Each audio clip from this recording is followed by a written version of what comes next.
Hi everyone, welcome to another episode of Psych Talk. Today I will talk about the diagnostic criteria of borderline personality disorder, what it takes to be diagnosed with borderline personality disorder, and how it looks like, and I'm going to give you guys more examples. I already have done an episode of borderline personality disorder, but I feel like I didn't or I didn't dig more into the diagnostic criteria. So this episode will be only about the diagnostic criteria.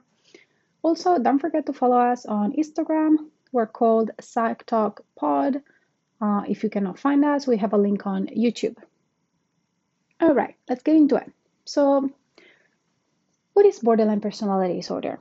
The DSM defines BPD as a pervasive pattern of instability of interpersonal relationships, self-image and affects, and marked impulsivity, beginning by early adulthood and present in a variety of contexts. So, what do we mean by that?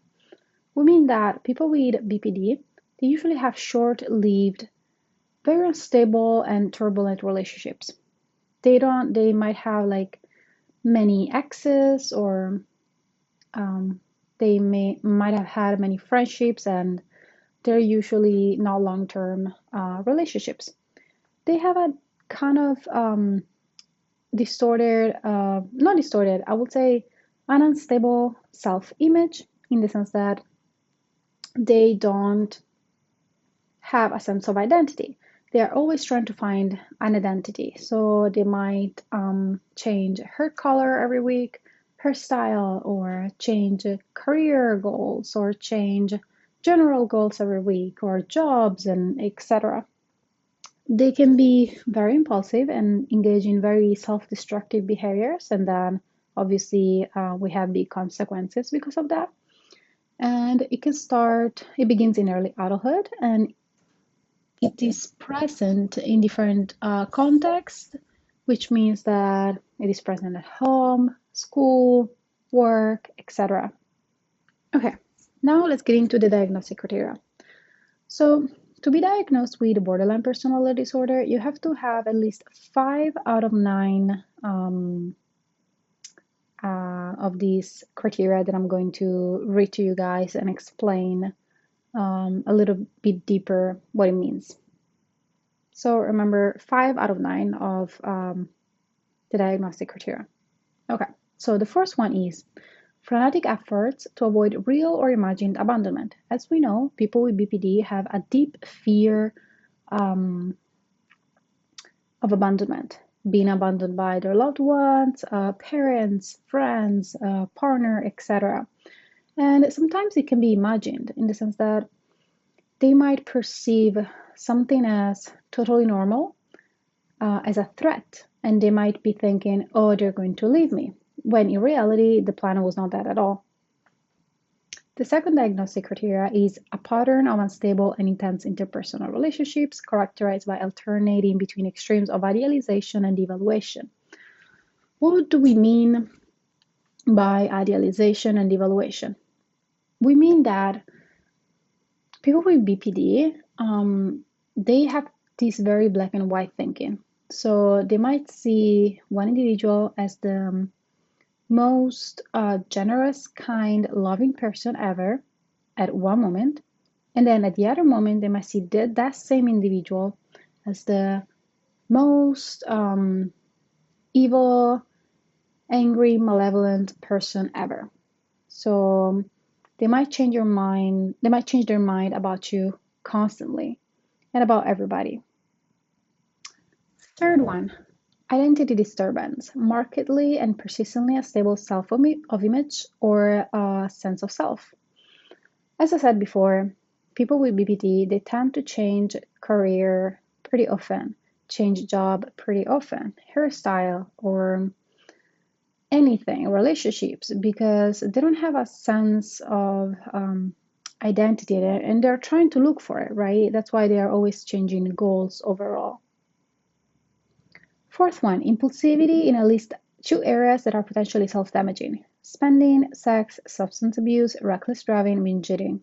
So, also, as I mentioned before, people with BPD, they are extremely impulsive, and they do engage in a lot of self-destructive, self-damaging behaviors. And it can be spending your paycheck in one day, the entire paycheck in one day. Or it can be engaging in sex with different partners very often or in the same day. Or obviously substance abuse, or driving too fast when not having to, or binge eating, which is basically overeating a lot of food, a lot of food in a short period of time. 5. Recurrent suicidal behavior, gestures, or threats, or self-mutilating behavior. As we know, people with borderline personality disorder, they probably at least try to commit suicide once in their lifetime. They usually do not end up committing suicide because they tell some people beforehand, so they are kind of stopped from finalizing the suicide.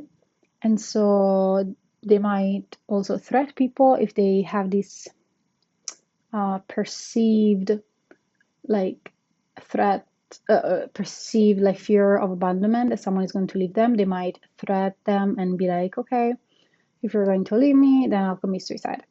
And they also might engage in self-mutilating behavior. What do we mean by that? We mean in like cutting and things like that. 6. Affect instability due to a marked activity of mood, intense episodic dysphoria, irritability, or anxiety, usually lasting a few hours and only rarely more than a few days. So people with borderline personality disorder might be extremely happy one moment and then extremely sad the other moment. They have a lot of mood swings, and it might feel very intense, very like, what is going on with me? Like, why do I feel so happy one moment, then so sad another moment with no reason at all? It's very hard. 7. Chronic feelings of emptiness. People with borderline personality disorder have this void inside of them that they can never fill in. They cannot fill in that void with food, with relationships, with sex, or buying a lot of things that bring you pleasure. They have this constant void, always. And that's why also they engage in a lot of self-destructive behavior. They're trying to not feel that void, but there's nothing that seems to fill it in. 8. Inappropriate intense anger or difficulty controlling anger. Frequent displays of temper, constant anger, recurrent physical fights. So basically, people with BPD, they're extremely impulsive, as I said before, and so it causes them to, when feeling triggered, to kind of display outbursts of anger, uncontrolled anger, and it can get them into trouble, or they can look a little bit crazy to other people, or look like Karen. Yeah, it's very difficult for them to control their anger outbursts, especially when feeling threatened, or triggered. 9. Transient stress-related paranoid ideation or severe dissociative symptoms. So by transient, we mean short-lived. Stress-related paranoid ideation, we mean that when they feel extremely stressed and they have a lot going on, they might have this paranoid ideation about people. So they might think, oh, they're planning something against me, or I cannot trust them. They're being not really truthful with me right now, or they're lying to me. They might be a little bit paranoid about other people around them, right? And for severe dissociative symptoms, when feeling that level of stress, they might feel like their body, or better, they feel detached from one's own body or emotions. And for example, like feeling like they're watching themselves from the outside. And that's called depersonalization. Or they can have derealization, which is feeling like the world around them is not real, or dreamlike. They might also have memory gaps, so they have difficulty recalling certain events during periods of stress. Okay, and that one was the last diagnostic criteria. So again, to be diagnosed with borderline personality disorder, you have to have 5 out of 9, and it's very hard to have BPD. Like people with borderline, they feel like they're going crazy. Like they have a lot of mood swings. They are always scared that people are going to abandon them. They engage in a lot of self-sabotage and self-destructive behaviors and then regret it later on. Um, they might ask themselves, why am I like that? Why do I engage in these behaviors when I know it's not going to, you know, have a good outcome? I know the consequences are going to be pretty brutal. Or why do I keep self-sabotaging my relationships? Or why do I have this constant feeling of emptiness?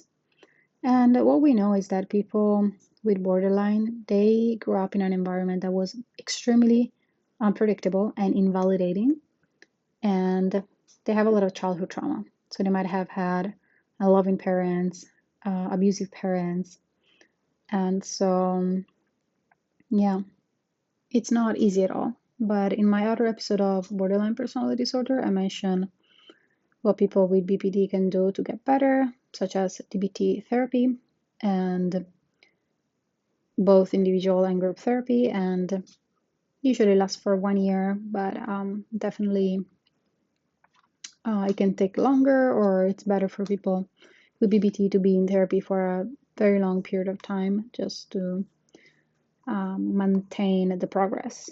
And that is it for this episode. I hope you enjoyed it, and I hope I was very clear about the diagnostic criteria. Don't forget to follow us on Instagram. Again, Psych Talk Pod. If you cannot find us, we have a link on YouTube. And that is it. Thank you so much for listening.